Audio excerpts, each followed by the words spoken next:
Hello everyone, ये आपकी जो है क्लास 7th की इंग्लिश की पूर्वी की बुक है, जिसकी हम यूनिट 1 का चैप्टर 2 कर रहे थे। चैप्टर 2 जो हमारा क्या है, ट्राई अगेन। ठीक है, वो मैं उसका जो है चैप्टर आपको रीड करवा चुकी हूँ, एक्सप्लेनेशन उसकी करवा चुकी हूँ। तो हम उसकी जो बुक वर्क है वो कंप्लीट करेंगे। तो पेज नंबर 19 पे ये बुक वर्क दी हुई है, यहाँ से स्टार्ट करते हैं। यहाँ पे दिया है कि complete the summary of the poem. आपको समरी कंप्लीट करनी है ये, ठीक है। ये आपको समरी जो है कंप्लीट करनी है। आपको ये ब्लैंक्स में ये दिए हैं, इनको हमें फिल करना है, ठीक है। तो यहाँ पे दिया कि the poem written in a narrative style tell us the story of king Bruce of Scotland के।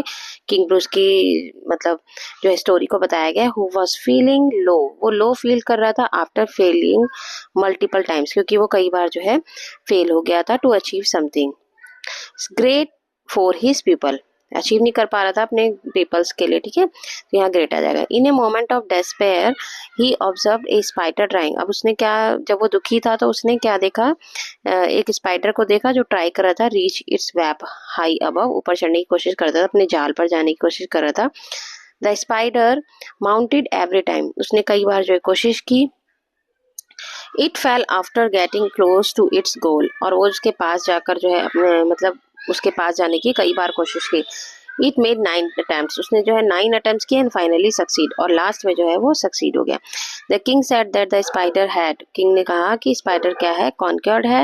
एंड सो वुड ही, हम क्यों नहीं हो सकते, inspired by the spider determination. King Bruce decided to, उसने डिसाइड किया स्ट्राइव करने का। When he tried this time he ultimately, और जब उसने अब की बार ट्राई किया तो अल्टीमेटली सक्सीड हो गया, ठीक है। तो स्टोरी में यही था। अब कंप्लीट करना है में ये सेंटेंस। तो पहला सेंटेंस दिया है कि we can say that the poet uses the narrative style में क्यों बताया है इस स्टोरी को उसने, because he tells a story through the poem step by step. क्योंकि इसने जो है इस स्टोरी को स्टेप बाय स्टेप बताया है, इसलिए नैरेटिव स्टाइल में लिखा है। The central idea of the poem. Central idea क्या था पोयम का? Central idea of the poem is that perseverance leads to succeed. कि अगर हम जो है लगातार कोशिश करें तो हमें सक्सीड जरूर, परसिवरेंस मतलब लगातार कोशिश कर, लगातार कोशिश करें तो हमें सक्सीड जरूर मिलेगा, हमें सफलता जरूर मिलेगी। अब यहाँ पर दिया है पिक 3 एग्जाम्पल्स। हमें जो 3 example from the poem of her, मतलब पोयम में से हमें 3 एग्जाम्पल्स लेने हैं। किसके लिए? Line that describe the spider, जो स्पाइडर के एफर्ट्स को बता रहा है। तो वो कौन कौन सी लाइन्स में बता रहा है हमें स्पाइडर के एफर्ट्स को? कि up it ran not a second to stay. इसमें स्पाइडर का एफर्ट्स दिख रहा है। Again it fell and swung below and but up the insect went once more। ठीक है। अब सेकंड दिया है कि अल्टरेशन। अल्टरेशन मतलब बार बार रिपीट हो रही कोई चीज। Repetition the same constant sound at the beginning of the closely. तो किस लाइन में हो रहा है? तो ऐसे silken filmy clue had grew study delicate thread it had to tread. ठीक है। आगे दिया है थर्ड, यहाँ पर फोर्थ में दिया है कि why does the poet repeat the following words और फ्रेज इन द पोयम। ये फ्रेज कहाँ, मतलब इस फ्रेज को बार बार क्यों यूज किया है? मतलब ट्राइड एंड ट्राइड, स्टैडली स्टैडली, अप। ठीक है, इन वर्ड्स को क्यों यूज किया है? तो यहाँ पर है कि the repetition shows the spiders, मतलब जो रिपीटेशन है ना वो शोज करती है कंटिन्यूस एफर्ट्स को बताती है। डिटर्मिनेशन मोटिवेटिंग द किंग, जो किंग को जो है मोटिवेट करिए ट्राई करने के लिए विदाउट गिविंग अप। उसे गिविंग अप करे बिना जो है ट्राई करना चाहिए, गिव अप नहीं करना चाहिए, इसलिए इन वर्ड्स को यूज किया गया है। अभी फिलिंग द ब्लैंक्स दिए, यहाँ पे दिए कि the rhyme scheme of the poem. अब पोयम की एक राइम स्कीम है। जैसे यहाँ पर हमें फिलिंग द ब्लैंक्स क्या यूज करें, हम ए बी बी या A B B A use करें या ए बी यूज करें। देखिए राइम, जैसे यहाँ पर लाइन है कुछ दी है पोयम से, जैसे king Bruce Scotland flung himself down. अब इसका लास्ट वर्ड क्या है? डाउन है, तो मैंने इसको ए दे दिया ना। In the only mode to think, इसका थिंक है तो मैंने इसको बी दे दिया। TISS true he was monarch and bore A crown. अब इसमें देखिए क्राउन है वर्ड और यहाँ पर डाउन से मिल रहा है क्राउन, तो इसलिए इसको ए नाम दे दिया। और यहाँ सिंक थिंक से मिल रहा है सिंक लास्ट वर्ड इसका, तो इसे बी नाम दे दिया। तो यहाँ पर अगर राइम बनेगी तो क्या बनेगी राइम? A B. ठीक है, ए बी। ठीक है, ये राइम बन जाएगी यहाँ पे। Bravo is example. ब्रेवो किसका एग्जाम्पल है? ब्रेवो जो है एग्जाम्पल है वो है इंटरजेक्शन का। ठीक है, तो इसमें ये बनना है। The poet uses टॉज and TISS, इस वर्ड को यूज करा है for a sake of. Shake of किसके लिए? कॉन्ट्रैक्शन के सेक के लिए। ठीक है, यहाँ पर अब दिया है 6 क्वेश्चन में, the spider climbing is compare to king Bruce on struggle. Climb, जो स्पाइडर ऊपर चढ़ रहा है ना, उसको किससे कंपेयर किया है? किंग्स ब्रूस के जो है स्ट्रगल से कंपेयर किया है। Just as the spider repeatedly attempts to reach its web, जैसे जो है कोशिश करता रहा स्पाइडर भी ऊपर चढ़ने की, तो Bruce is trying to achieve a great deed for his people. इसी तरह से ब्रूस ने भी ट्राई किया ग्रेट डीड जो है अपने लोगों के लिए प्राप्त करने के लिए, ठीक है। This poetic device is called metaphor. इसको हम मेटाफोर कहते हैं। मेटाफोर जैसे मतलब उसने जैसे किया उसके जैसे उसने किया। तो इसमें जो है ना एज वर्ड, ये सब वर्ड नहीं यूज किए जाते हैं मेटाफोर में। एज, लाइक, ये सब वर्ड मेटाफोर में यूज नहीं किए जाते। फिर भी इसमें क्या होता है, कंपेयर होता है एक दूसरे से। जैसे यहाँ स्पाइडर को कंपेयर किया है किंग से, लेकिन यहाँ पर कोई एज वर्ड यूज नहीं किया, ठीक है। It stands the poem message about perseverance, keep trying till we succeed। ठीक है, अब यहाँ पर देखिए क्या समझाना है इस क्वेश्चन में कि a metaphor is a figure of speech that involves an implied comparison. Comparison को बताता है बिटवीन टू अनलाइक थिंग्स। दो अनलाइक थिंग्स है, उनके बीच में कंपैरिजन को बताता है विदाउट यूजिंग। इन वर्ड्स को यूज नहीं किया था मेटाफोर्स में, फिर भी कंपेयर किया जाता है। लाइक, एज, ये सब वर्ड नहीं यूज किया जाता है। इस suggest that one thing is another, highlighted similarity between them to add deeper meaning to understanding। अब ये क्यों बताया गया इस क्वेश्चन को करने के लिए। तो यहाँ पे फर्स्ट क्वेश्चन दिया कि read the following sentences identify. अब मेटाफोर्स एंड सिमिल्स। सिमाइल्स जो है, सिमाइल्स में क्या होता है, as word, as word, like word use किया जाता है। इसमें भी कंपेयर ही होता है, एक चीज को दूसरे से कंपेयर किया जाता है, बट इसमें एज, लाइक, ये सब वर्ड यूज किया जाता है सिमाइल्स में, ठीक है। और मेटाफोर में ये सब वर्ड यूज नहीं किए जाते। तो पहला हमें बताना है ये मेटाफोर है या सिमाइल्स है। तो ही रैन एज फास्ट एज चीता। अब यहाँ पे एज वर्ड यूज किया था, सिमाइल्स है, ठीक है। एज लिख देंगे हम। द वर्ड इज स्टेज, तो ये हमारा मेटाफोर है, ये वाला सेंटेंस, ठीक है। यहाँ पे मैं लिख देती हूँ, ठीक है। The night was as dark as school, ये आपको पता है सिमाइल्स है, ठीक है। He sings like an angel, तो लाइक वर्ड आ गया तो सिमाइल हो गया, ठीक है। Her voice was music to his ears, तो यहाँ पर आ जाएगा एम, ठीक है। द क्लासरूम वॉज ए जू, ये भी एम है। The baby slept like is log, ये लाइक आ गया तो स्माइल्स हो गया, ठीक है। Her smiles was a bright as sun, यहाँ पे भी हो गया हमारा। The lake was mirror reflecting the sky, तो यहाँ पे आ गया एम, ठीक है। तो ये हो गया आपके। चलिए अब नेक्स्ट चलते हैं। नेक्स्ट यहाँ पर दिया है कि read the following sentences and transform the similes to metaphor and metaphor to similes to example. अब हमें क्या करना है, जो सेंटेंस हमारा मेटाफोर है उसको सिमाइल्स बनाना है, और जो सिमाइल्स है उसको हमें मेटाफोर बनाना है, सिमिल्स, ठीक है, सिमिलिस्ट है। अब knowledge spread like the branches of a mighty tree. अब इसमें लाइक वर्ड आ गया तो ये क्या है हमारा, सिमिलीज है, ठीक है। तो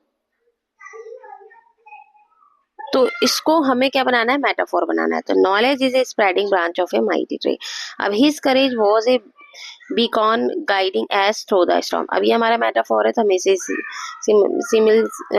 सिमिल्स में चेंज करना है। तो his courage was a bright as a beacon guiding us through the storm, इसमें चेंज कर दिया मैंने। हिज करेज वाज लाइक, इसको इस तरीके से बना सकते हैं। अब हमें खुद करना है। The book was a treasure chest filled with endless adventures, से मेटाफोर है, सिमिल्स में चेंज करना है।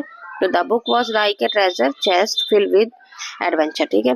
Her laughter was a melody that brightened the darkest day, तो हमारा मेटाफोर है, सिमिल्स में चेंज करेंगे। Her laughter was as bright as melody और डार्क डेज, ठीक है, इसमें चेंज कर दिया हमने इसको। नेक्स्ट हमें दिया the mountain stood as a guard watching over the valley below, तो ये हमारा है सिमिल्स है, तो मेटाफोर में चेंज कर दिया। Mountain was a good watching over the valley. The night was like as velvet cloak wrapping the world in mystery, तो इसे मेटाफोर में चेंज करना है। The night was a velvet cloak wrapping the world. Her thought were like butterfly in a summer meadow, तो इसे metaphor में change करना है। Her thoughts for butterfly in a summer मीडो।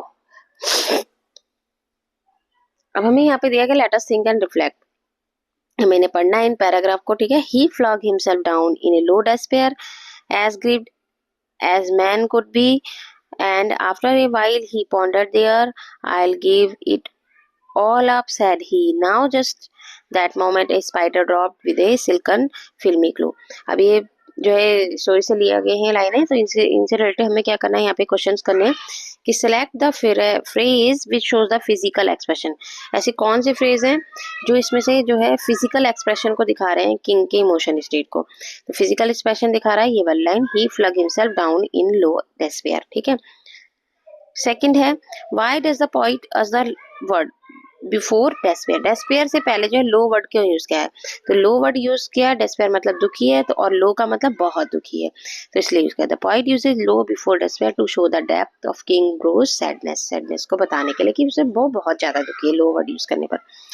Choose the correct option the complete sentence. Complete करना है sentence को in the line and after a while he pondered there.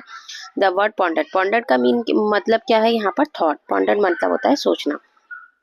Choose the correct word option from the words given in the brackets. Brackets में से हमें choose करना है, तो यहाँ पर हमारा जो वर्ड होगा the phrase silken filmy clue creates an image of something that is, यहाँ पर आएगा very delicate.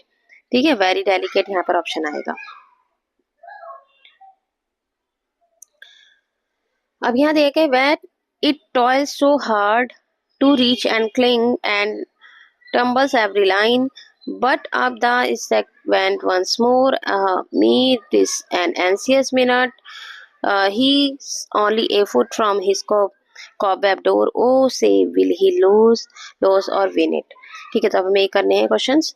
Choose the correct option, हमें करेक्ट ऑप्शन बताना है, एनालॉजी बतानी है। टॉयल का हार्ड, टॉयल हार्ड का होगा हमारा रोल टम्बल, एनालॉजी बतानी है इसकी हमें। ठीक है। सेकंड दिया है हमें लिस्ट एनी टू कैरेक्टरिस्टिक्स, हमें दो कैरेक्टरिस्टिक्स बताने हैं स्पाइडर के, हाईलाइट इन द लाइन, जो इस लाइन से हाईलाइट, बट अब the insect ran once more, कि मतलब वो जो है बार बार ट्राई कर रहा था। तो इसमें जो है स्पाइडर के लिए क्या बताया जा रहा है इस लाइन में, कि वो डेटरमाइंड था और परसिस्टेंट था। ठीक है, स्पाइडर क्या था, डेटरमाइंड था, और डेटरमाइंड मतलब लक्ष्य के प्रति अपने ईमानदार था, और परसिस्टेंट मतलब लगातार कोशिश करने वाला था वो स्पाइडर। तो दिए दो वर्ड उसके कैरेक्टरिस्टिक्स को बताते हैं। Choose the correct option, complete the sentence. अब हमें करेक्ट वर्ड जो है चूज करना है और इस सेंटेंस को कंप्लीट करना है। The expression ah me in the extract indicate, यहाँ पर आ मी वर्ड जो है वो किसको इंडिकेट कर रहा है, वो स्ट्रेस को इंडिकेट कर रहा है। ठीक है। Complete the sentence with an appropriate reason.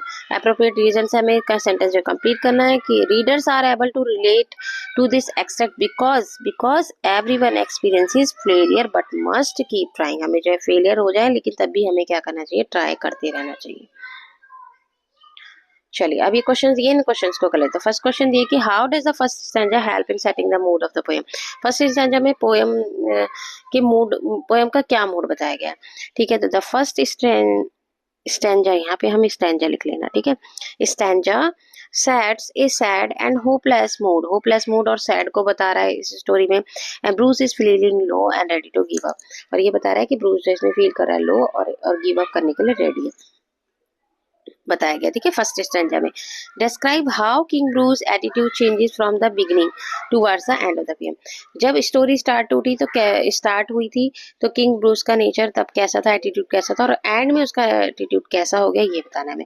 तो king Bruce attitude changes from sadness, पहले सैडनेस था, हेल्पलेसनेस महसूस कर रहा था, फिर इसके बाद डिटर्मिनेशन में और सक्सेस में चेंज हो गया था। ठीक है, एंड में the poem describes every action of the spider in great detail. What does this tell us about his attitude toward the, अब जो स्पाइडर के बारे में इसमें एवरी एक्शन में क्या बताया गया है, स्पाइडर के बारे में उसके किस एटीट्यूड के बारे में बताया गया है स्पाइडर के। तो the poets detail description shows admiration and respect for the spider efforts, मतलब वो स्पाइडर के एफर्ट्स को जो है एडमायरेशन करना है पॉइंट इस स्टोरी में।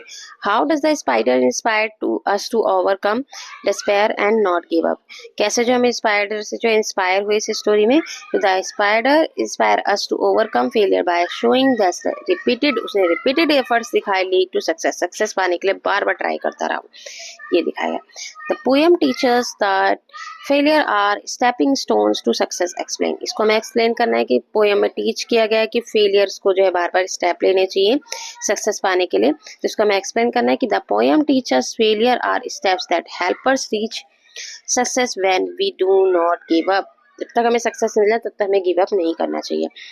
6 में दिया है कि the spider's journey tell us that anyone can be source for inspiration, हमारे जो इंस्पायरेशन का ना कोई भी सोर्स हो सकता है। जैसे किंग को इंस्पायर किसने किया, स्पाइडर ने, तो इसे हमें इलेबोरेट करना है। द स्पाइडर स्मॉल, स्पाइडर छोटा था, but persistent effort shows that tiny creatures की छोटे छोटे क्रिएचर्स भी जो है ना हमें क्या कर सकते हैं कि that even tiny creatures can inspire great actions in humans, की उनके जो छोटे छोटे क्रिएचर्स होते हैं ना वो भी हमें जो इंस्पायर कर सकते हैं, जैसे आंट करती है, चींटी भी हमें इंस्पायर करती है ना।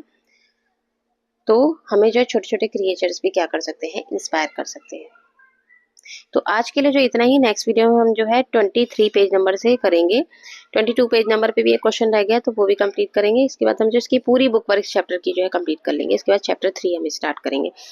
और अगर आपको मेरी वीडियो अच्छी लगी तो इसे लाइक कीजिए, शेयर कीजिए, मेरे चैनल को सब्सक्राइब कीजिए। तब तक के लिए tata bye bye, take care.